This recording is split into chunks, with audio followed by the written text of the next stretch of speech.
Hello everyone.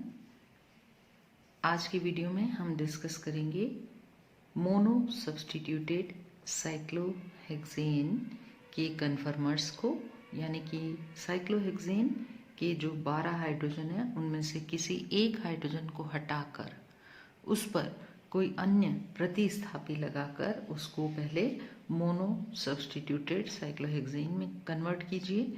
ये देखिए, ये पिछले वीडियो में हमने देखा था साइक्लोहेक्सेन के पास जो 12 हाइड्रोजन हैं, यदि किसी एक हाइड्रोजन को हटा दिया जाए और उसकी जगह मिथाइल ग्रुप, मान लीजिए फॉर एग्जांपल मैंने मिथाइल ग्रुप लगा दिया, तो अब हमारे पास आ गया मोनो सब्स्टिट्यूटेड साइक्लोहेक्सेन यानी कि मिथाइल साइक्लोहेक्सेन। एक और चीज़ जो मैंने पिछली वीडियो में डिस्कस की थी आपके साथ, वो ये कि साइक्लोहेक्सेन खुद दो रूपों में पाया जाता है। एक है बोट रूप यानी कि कुर्सी रूप और दूसरा है नौका रूप, एक है चेयर रूप यानी कि कुर्सी रूप और दूसरा बोट रूप यानी कि नौका रूप। तो साइक्लोहेक्सेन खुद दो रूपों में पाया जाता है और उसकी चेयर फॉर्म दो प्रकार की होती है। पहले वाले चेयर फॉर्म में ये C1 ऊपर है और C4 नीचे है, कार्बन नंबर 1 ऊपर और 4 नीचे, और सेकंड में 1 नीचे और 4 ऊपर। इस संरचना से ये संरचना सिंपल फ्लिपिंग द्वारा प्राप्त होती है। फ्लिप करना मतलब कि ये कार्बन नंबर 1 को मैंने एक हाथ से पकड़ा और 4 को दूसरे हाथ से, इसको पकड़ के नीचे लाई और इसको पकड़ के ऊपर ले गई, तो ये संरचना प्राप्त हो गई। यहाँ पे मैंने एक गोला बनाया हुआ है। इस गोले से क्या प्रदर्शित हो रहा है? इससे ये प्रदर्शित हो रहा है कि जो हाइड्रोजन एक्सियल था, अक्षीय था हाइड्रोजन, वो अब इक्वेटोरियल हाइड्रोजन हो चुका है। तो इसका मतलब ये हुआ कि साइक्लोहेक्सेन की एक चेयर फॉर्म जब दूसरी चेयर फॉर्म में फ्लिप होती है तो सारे एक्सियल हाइड्रोजन्स इक्वेटोरियल हाइड्रोजन्स में कन्वर्ट हो जाते हैं और सारे इक्वेटोरियल हाइड्रोजन्स एक्सियल हाइड्रोजन्स में कन्वर्ट हो जाते हैं। दूसरी थी बोट फॉर्म। जब हमने स्टेबिलिटी डिस्कस की तो मैंने आपको बताया था कि बोट फॉर्म कम स्थायी होती है और चेयर फॉर्म ज़्यादा स्थायी होती है। चूँकि चेयर फॉर्म ज़्यादा स्थायी होती है, इसलिए जब हम मोनो सब्स्टिट्यूटेड साइक्लोहेक्सेन बनाएंगे तो उसमें केवल चेयर फॉर्म को ही डिस्कस करेंगे। बोट फॉर्म यहाँ हाईली अनस्टेबल होती है, तो इसलिए चेयर फॉर्म को ही डिस्कस करेंगे। चेयर फॉर्म में दो संभावनाएं हैं, क्योंकि इसके पास कुछ तो एक्सियल बॉन्ड्स होते हैं साइक्लोहेक्सेन के पास और कुछ इक्वेटोरियल बॉन्ड्स होते हैं।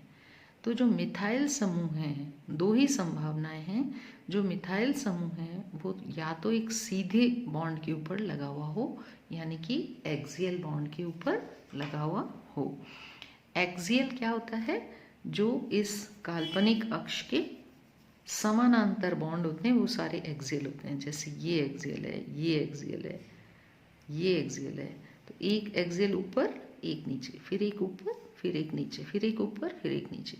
इस प्रकार से 6 एक्सियल बॉन्ड्स होते हैं और 6 इक्वेटोरियल बॉन्ड होते हैं प्रत्येक कार्बन पर। तो मिथाइल या तो एक्सियल बॉन्ड पर लगा हुआ हो सकता है या इक्वेटोरियल बॉन्ड पर लगा हुआ हो सकता है। इस समावेश में इतना ही अंतर है कि एक में मिथाइल एक्सियल पर है, एक में इक्वेटोरियल पर। जब इस समावेश में C1 को एक हाथ से पकड़ा जाए, C4 को दूसरे हाथ से, ऐसे इमेजिन करिए कि आप C4 को ऊपर ले गए, तो ये जो ऊपर वाला H है जो इक्वेटोरियल था वो यहाँ चला गया, वो एक्सियल बन गया, ठीक। और जो नीचे वाला है एक्सियल था वो इक्वेटोरियल हो गया।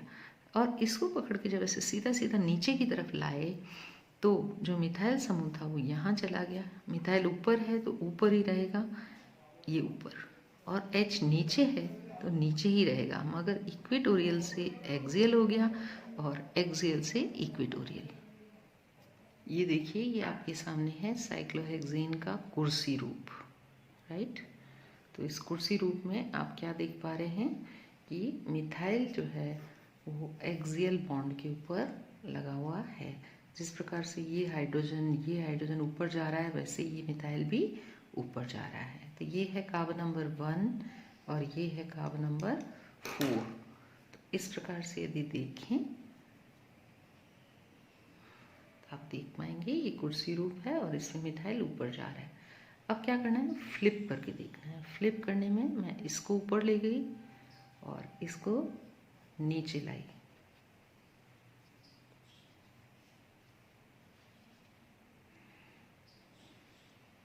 देखिए सिंपली फ्लिप किया है, कुछ नहीं किया है।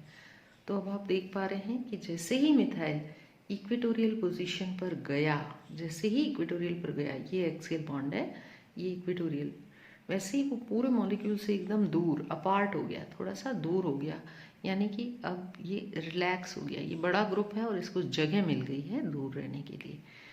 तो हम क्या कंक्लूजन निकालते हैं कि जो दो रूप हैं, एक तो ए मिथाइल साइक्लोहेक्सेन समावयवी है और दूसरा समावयवी है ई मिथाइल साइक्लोहेक्सेन। इन दोनों समावयवियों में से ई वाला ज़्यादा स्थायी है, यानी कि सेकंड वाला समावयवी ज़्यादा स्थायी है पहले वाले से। ई वाला ज़्यादा स्थायी है ए से। क्यों?